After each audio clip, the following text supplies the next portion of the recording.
We humans live in space and time, and we create space and time for what is important to us.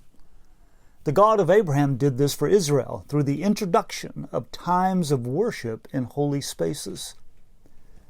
Through weekly, monthly, and annual festivals, God provided Israel with a rhythm of worship and prayer that included times of celebration and joy, as well as times of lament and repentance.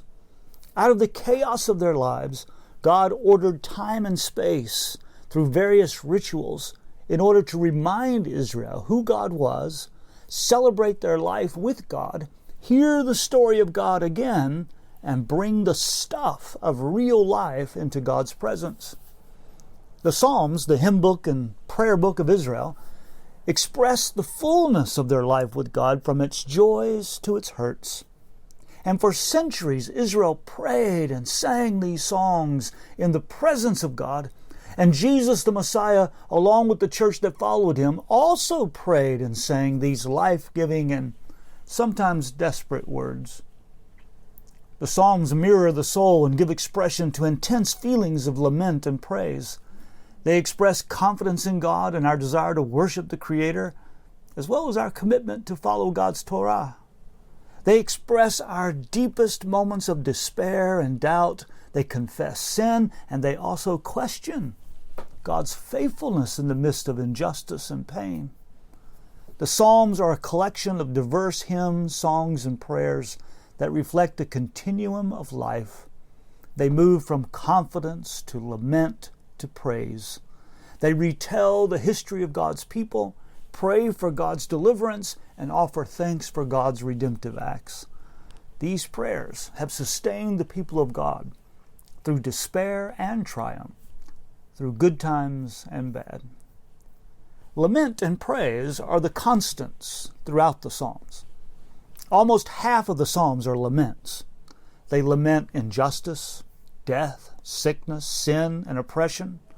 They ask God gut-wrenching questions like, "Why do you hide yourself in times of trouble?" Or, "How long will you hide your face from me? Will you forget me forever?" Or, "Why, O Lord, do you reject me?" The suffering is real, and so are the questions. The laments are honest prayers about real life, and they reflect the deep sorrow that life often brings.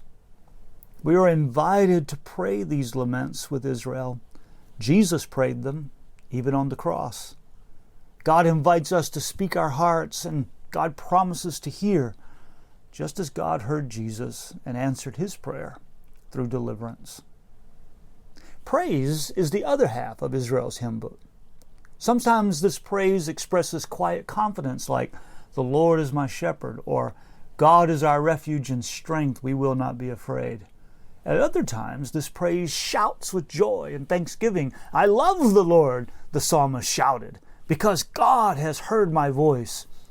Or, "Enter God's courts with thanksgiving." The constant throughout all the Psalms, even in the Psalms of lament, is the steadfast love of God and the hope that God will deliver. This is the confession of Israel. This is the faith of Israel. We bring our lives before God in worship, and God is faithful. God will hear, and God will deliver.